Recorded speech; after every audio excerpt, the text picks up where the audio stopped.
I am continuing in my reading. What I'm doing in this series is to read through the entire standard works of the Church of Jesus Christ of Latter-day Saints. This consists of the Bible, the Book of Mormon, the Doctrine and Covenants, and the Pearl of Great Price. I am continuing reading in a chronological order, according to event, not according to publication or volume, so I'm skipping around a bit as I move along. We continue in the Gospels. We are once again back down in Judea. Christ did return to Galilee briefly. We don't know exactly when or how long he was there, but he came back down in order to raise Lazarus from the dead.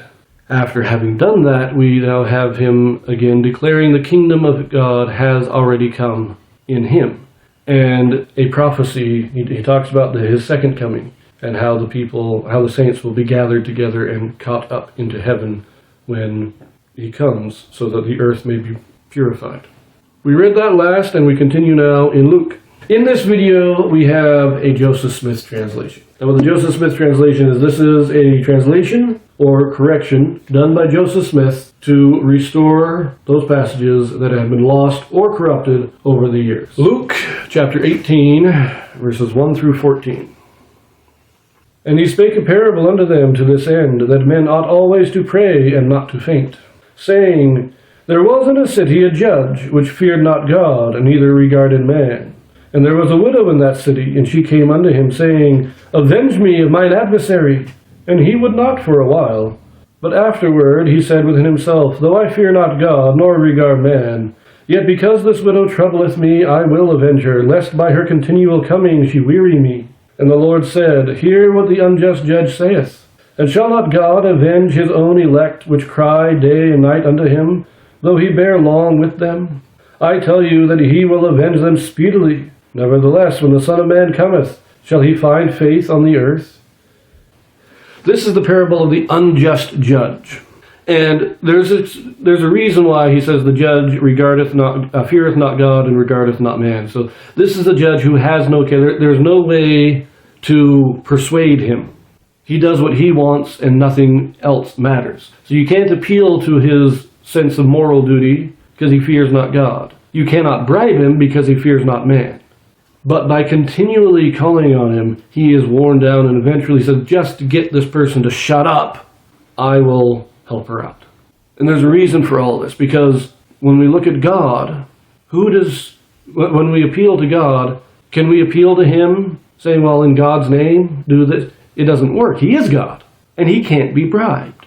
And so by describing the judge in this way, we have a description as close as we can get to God.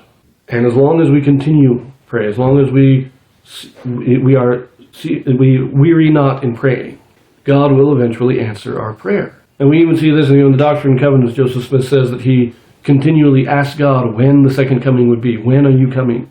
And eventually God answered him and just said, well, if you live to be 85 years old, you'll see the Son of Man. Don't ask me again. That's all the answer you're going to get. And Joseph Smith said, well, okay, I wasn't quite sure what he meant by that, but I got an answer. And that's what he means by continually asking. If we continually ask, if we never let up, God will eventually give us an answer, even if the answer is to tell us that we can't have an answer, like Joseph Smith. He will give us what he can, and then tell us if that is all we're going to get. We continue now, verse 9. And he spake this parable unto certain which trusted in themselves that they were righteous, and despised others. 2 men went up into the temple to pray, the one a Pharisee, and the other a publican. The Pharisee stood and prayed thus with himself, God, I thank thee that I am not as other men are, extortioners, unjust, adulterers, or even as this publican. I fast twice a week. I give tithes of all that I possess. And the publican, standing afar off, would not lift up so much as his eyes unto heaven, but smote upon his breast, saying, God, be merciful to me, a sinner. I tell you, this man went down to his house justified rather than the other. For every one that exalteth himself shall be abased, and he that humbleth himself shall be exalted. Now this parable is one, those who seek to justify themselves by their own works, it never works. It doesn't work. I've never committed any murder. I have never committed adultery. I've never committed a whole slew of sins. But I have committed sins. And if I don't acknowledge my own sins, so I don't turn to God and say, God, I need your help with what sins I have committed, well then, it's just not going to work out for me. Now, I'm sorry, somebody just turned on a very loud generator outside the window here. I do want to get through this video quickly though, so I'm going to look at the Joseph Smith translation real quick.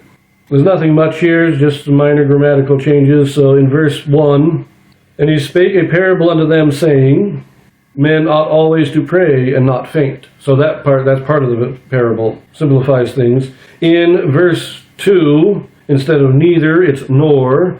In verse 7, which is changed to who and them to men. So who cry day and night and long bear long with men. But verse 8 is a little interesting, a little more. We have, I tell you that he will come, and when he does come, he will avenge his saints speedily. So the avenging the saints does not come in this life, it comes after the second coming. So that's an important note to make. In verse 9, the first and at the beginning is removed, and so we have, he spake this parable unto certain men who trusted in themselves.